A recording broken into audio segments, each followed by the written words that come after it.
Hello and welcome to the Night Shift. I'm your host, Yo Yong.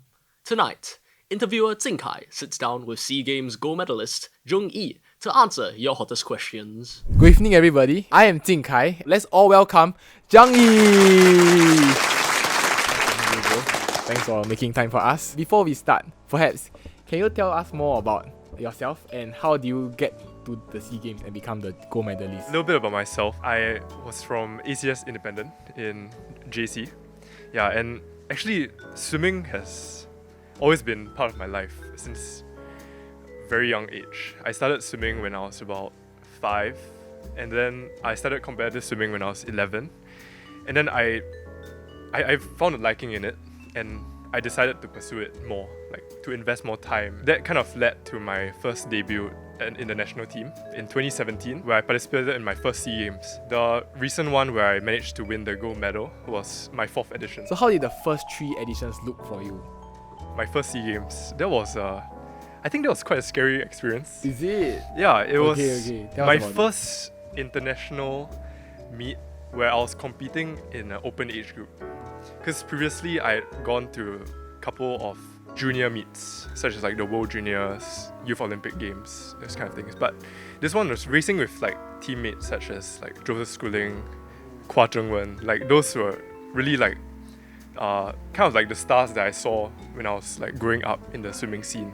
And then also racing against the best in Southeast Asia. That time I managed to achieve 4th placing. I remember I missed the place on the podium by just a couple of like milliseconds. How was it like racing with all these world-class champions? I actually had this one competitor that was from Thailand. I think like we were really close in timing, and not just for like my first edition at the SEA Games. It was for all 4 of them. Yeah, and for the first 3, he actually always managed to out-touch me by just a little bit. I'm just really glad that this round I managed to achieve that. So how did a day in your life go, especially in SUTD? Because as we all know, SUTD's work life is so hard. And I'm sure that it must be even harder for you to juggle work, life and school. Right. Yeah, it's definitely not an easy thing to do. A normal day would start at 5:30 a.m.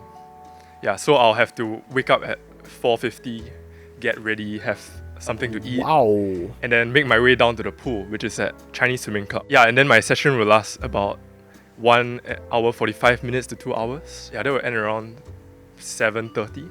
Most of my classes for the first 2 terms were actually in the morning, so I'll just go straight to class. Another training session in the afternoon, start around 5:30, and then it will last 2.5 hours until 8. Then I'll finally get to go back home, do what work I can before I go to sleep. Wow, that is so much as compared to what I do. For myself, I don't even wake up that early. How? And somehow you go for training twice. So perhaps what is the toughest moment in like your entire journey? Because you know, like for a lot of us, the toughest journey might just be academics. Do you ever feel burnt out? And how do you like manage all this? Oh yeah. You imagine like after years of training, it'll be something that you get used to. But every morning is always painful to get up. I hate waking up early in the morning. Not many of us even wake up before 7 a.m, you know. To wake up at 4:50 consistently is crazy. Okay, comment below if you wake up before 5 a.m. I mean, it's still something that I'm working on, you know, trying to learn how to manage like a busy schedule. It's very important to like know how to like prioritize, and then it's also important to kind of like know how to focus and compartmentalize. Just focus on like what I'm doing in that moment, and to give my all in that moment. And then after that, once it ends, then I move on to the next one. And I'm sure it must have not been easy to like manage all your emotions, manage all the stress at that final moments. How did you manage it? For the one in 2022, I actually struggled with having to keep myself calm before the race. My race is usually always turns out to be the last day of the competition. Like during the previous few days when I'm supporting like my teammates, I'll always be cheering for them. And it will actually build up a lot of like emotions and kind of like feelings that, you know, I also want to do well along with them. Yeah. And in fact, while it can also be like a good motivation, it also kind of drains your energy. And by the time it gets to the last day where you actually have to perform, it actually gets tiring. yeah, it gets really tiring and it affects your performance on that day.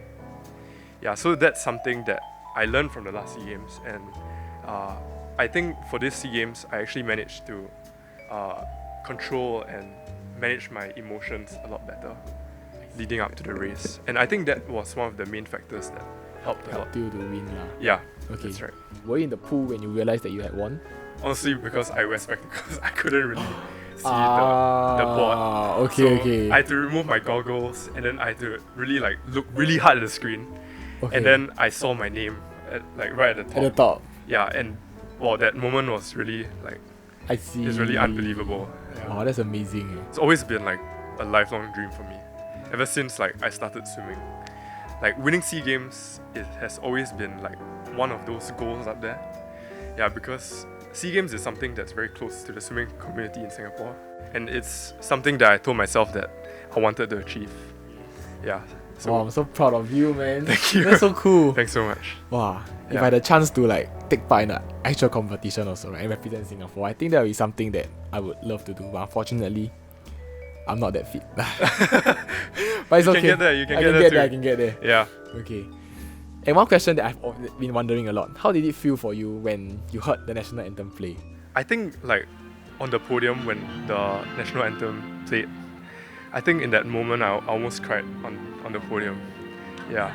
Yeah, I would cry also. Yeah. I would cry also. Be able to hear like Singapore national anthem like at that stage was really just amazing moment for me. Yeah. After your recent feat at the SEA Games, Yeah. what else have you been up to? After the SEA Games, I actually went for exchange. Ah, where do you go? Yeah, in UC Berkeley, UC Berkeley. California. Yeah. For how long? I was there for about 2.5 months. Ah. Yeah, so you could say that it was kind of like a break for me. Mm. Yeah, because during that time, I wasn't like in the same environment. Yeah, in that same like intensity Yeah. that I was in Singapore, especially leading up to the games. Over there, I managed to kind of like gain like some new exposure to the culture over there Yeah. and train with the local team. You train local team also? Yeah, so you know, get some new insights about the way that they train. Ah. Yeah, so okay, that okay. maybe I could use it, you know, in my next Yeah. training phase Okay. towards my next competition. I was kind of exposed to some new training regimens, like having underwater bikes. Yeah. Underwater bikes. Yeah, so Oh. yeah, it was actually Oh. really like it was really painful. Okay. Yeah, like there's no seat on the bike. So How you do just pedal? you just have to balance and pedal as high as you can while holding like your body weight in the water. So you can't sit down. Yeah, you can't sit down. And then you just pedal as hard as you can for like 60 seconds. Wow. Yeah, so you feel like the burn in your legs. Okay. Yeah, and then there's like underwater like treadmills. Yeah. Underwater treadmills. Now that you have come back to SUTD, how are you resting now? Are you maybe taking a break? Now I'm starting to pick up my training actually. Right. What's your next milestone that you plan to achieve? I'll be participating in the Singapore University Games with the SUTD team. With the SUTD team. Yeah, Okay. that's right. So Confident of winning the goal? I really hope so. I'll try my best. By the time You know? this video is out, you would have already known the results.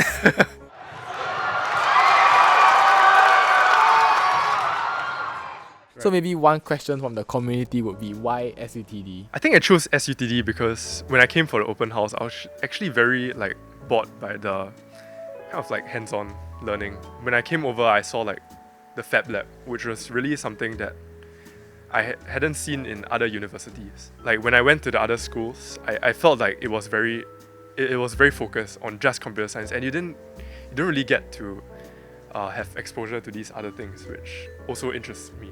Which do you prefer, chicken breast or chicken thigh? Okay, let's look at it from the meal prep Perspective. perspective, yeah. On one hand, chicken thigh, you have to debone it. It's quite troublesome. Yeah, but it's kind of easier to have chicken breast, you know, like a lot more ways that you can cook. So the breast it is for you then? Yeah, I think it'll be breast for me. Okay. Another question by Anton. How did you manage to balance training, school and boyfriend commitment? So we mentioned the first two. How do you manage the third one as well? Outside of school and swimming training, any other free time, I'll actually like go out with like my girlfriend. She's actually in SUTD as well. Oh. So we sometimes go for meals in between lessons. Oh man, that's so cute. Yeah, meet up after school. What is one advice that you would give to your younger self? It's a lot more important to be consistent than to have like bursts of high motivation and then go all out, and then in the end, you know, it might cause you to get injured or fall sick. Alright, so since you are on our YouTube channel, do you have anybody that you'd like to give a shout out to? I think it will be to my friends, especially in like term 1 and 2. They really helped me with like the projects, you know, to help me manage both. And I really appreciated that. To my girlfriend and to my family members for being like my emotional like support, especially during those tough times. And of course to my coaches, and also shout out to them. Shout out to them for making him where he is today. Alright, so this is all we have for this episode with Jung Yi. Jung Yi, thank you so much for your time and sharing with us about your experience. And so this is the end of episode 4. Don't forget to like, subscribe. This is Jing Kai. This is Jung Yi, and this has been The Night Shift. See you in our next video. Bye. Next week, it's Late Bites. I thought we were done with that one. Like, wait. We're doing another one of these? You know how much money that cost us the last time? Hey guys, I'm Jiarong and I'm the editor of this video. Hope you guys enjoy watching the night shift so far, and remember to like, share, subscribe and ring the notification bell. See you all next week Thursday.